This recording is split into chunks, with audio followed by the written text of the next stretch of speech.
Your child comes home with a bad grade. Their shoulders are slumped.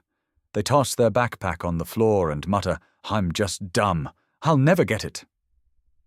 What do you say in that moment? Does your heart sink, wondering if you're raising a child who gives up too easily? You're not alone.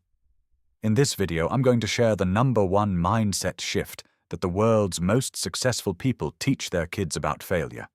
I'll give you the exact words to use starting tonight, because many well-meaning parents make one crucial mistake in these moments, a mistake that accidentally teaches their children to fear trying at all. And it's not what you think. First, let's be clear. If your child is afraid to fail, it is not your fault. We were raised in a system that celebrated right answers and punished wrong ones. A perfect score meant you were smart. A mistake meant you weren't. Child psychology now shows us this is a dangerous myth. It creates what Dr. Carol Dweck calls a fixed mindset, the belief that our abilities are set in stone. When a child with a fixed mindset fails, they don't think, "I made a mistake." They think, "I am a mistake."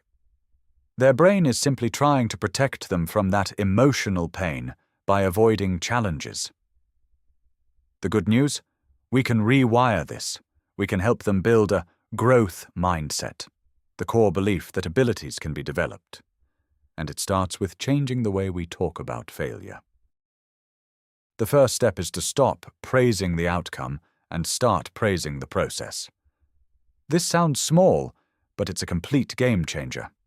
When your child gets an A on a test and you say, "You're so smart," you are unintentionally linking their identity to success. So when they get a D, the logical conclusion for them is, "I must be dumb."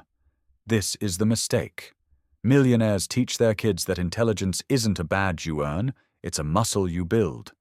The praise should always target the things they can control, their effort, their strategies, their persistence. Here is what to say. Instead of, "Wow, a perfect score, you're a genius." Try this. "Wow, a perfect score. I saw how you tested yourself with flashcards every night this week. Your hard work and good strategy really paid off. You earned this." See the difference? You're not praising who they are. You're praising what they did. This gives them a clear roadmap to repeat that success next time. Second, we must fundamentally redefine the word failure in our homes. In most families, failure is a dirty word. It's an end point, a final judgment. In the households of successful innovators and entrepreneurs, failure is just another word for data. When a business launch doesn't work, they don't say, "We failed." They say, "This is fascinating. We just gathered a ton of data on what our customers don't want." They see it as market research that cost them some money. You can bring this exact mindset to your child's life. Here's the script. When your child says, "I failed the test," your first response should be calm and curious. Say this. "Okay, so we have new data. The test didn't fail you. It gave us a guide map. It's showing us exactly which parts we need to focus on. This isn't a judgment, it's just information. Let's look at the map." This instantly removes the shame and transforms you from a judge into a co-pilot. The third tool is to banish the idea of a finished product and introduce the concept of the first attempt. Silicon Valley is built on this. They don't release a perfect product. They release version 1.0, knowing it will have bugs. Then they gather user feedback, which is just data from failures, to build version 2. You can use this language for everything. A Lego tower that falls over isn't a failure. It's a prototype.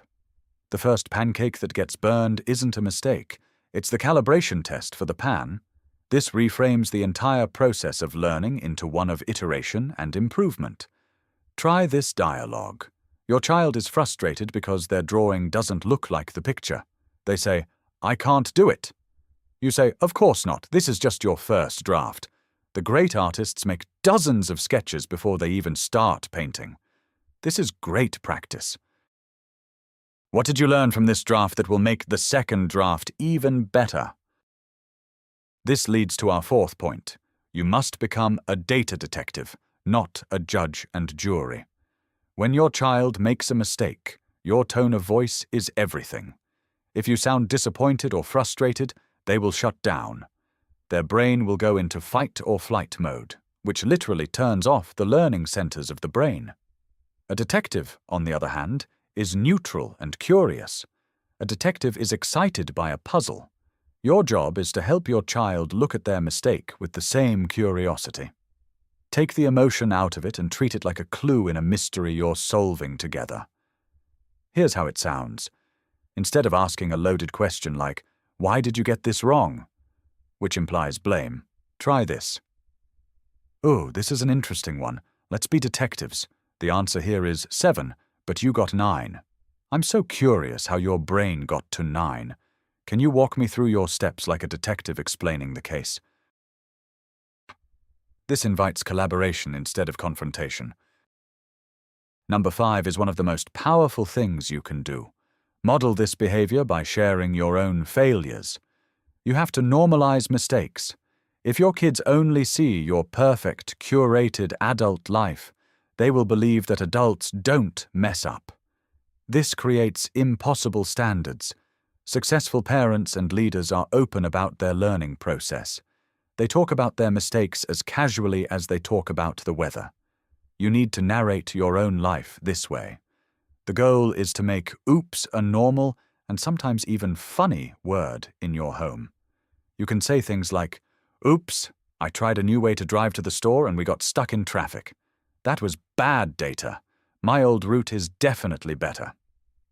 Or at dinner, "Well, I tried a new recipe tonight and it's not my best work, but now I have new information.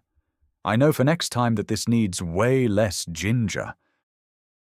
You are modeling, in real time, how to turn a mistake into a simple, emotionless data point. The 6th principle is absolutely critical.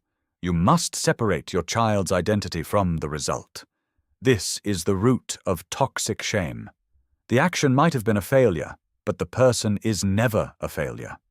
We do this accidentally with our language all the time. We say, "You're so clumsy," instead of "the milk spilled." We say, "You are a messy kid," instead of "Your room needs to be cleaned." Successful people are ruthless about this distinction. They know that a failed project does not make them a failed person. It's essential to use language that focuses on the event, not the child. Here is the script. Your child trips and falls, instead of "You're always so clumsy, be more careful," which attacks their identity. Try this. "Oops, you fell. That part of the rug is tricky. Are you okay?" One version creates shame. The other creates a problem-solving mindset. It's a small shift in words, but a massive shift in psychology. Number 7 is a fun, practical way to bring this all to life. Create a wins and lessons jar. Some call it an epic fails jar, but I prefer a more positive framing. Here's how it works. Get a big glass jar and put it somewhere visible, like the kitchen counter. Every time someone in the family, including you, makes a mistake and learns something from it, they write it on a small slip of paper and put it in the jar. For example, lesson: I tried to carry all the groceries in one trip and dropped the eggs. Next time, I will take 2 trips. Or win: I studied the wrong chapter for the quiz, but now I'm way ahead for the next test. Once a month, you can empty the jar and read the slips out loud. This does 2 amazing things. First, it gamifies the process of making mistakes.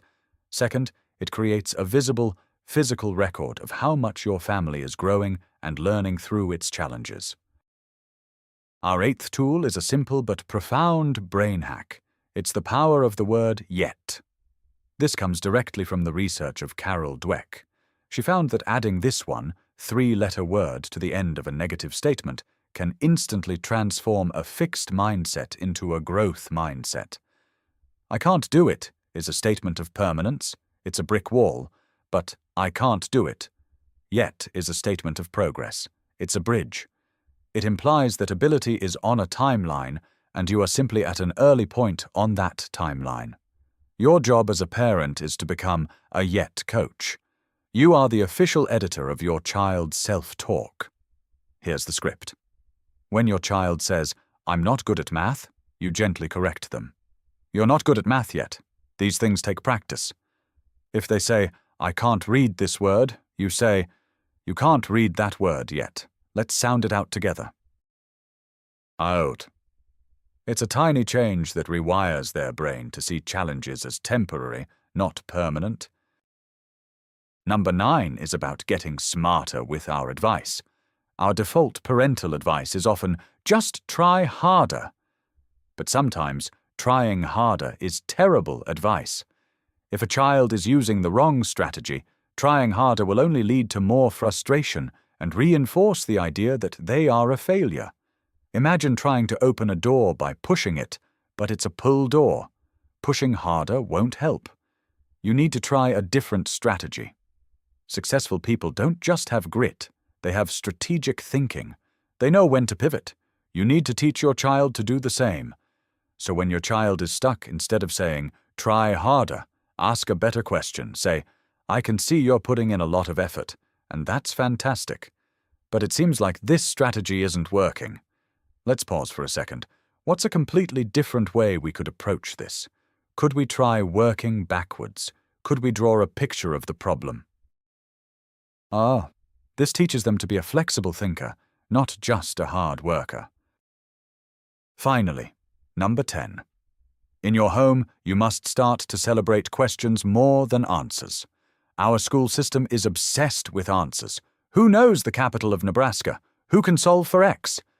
But in the real world, groundbreaking success rarely comes from having all the answers. It comes from asking better questions. Einstein famously said, "I have no special talent. I am only passionately curious." Millionaires teach their kids that the most valuable skill is not knowing, but wanting to find out. You can foster this by changing the questions you ask at the end of the day.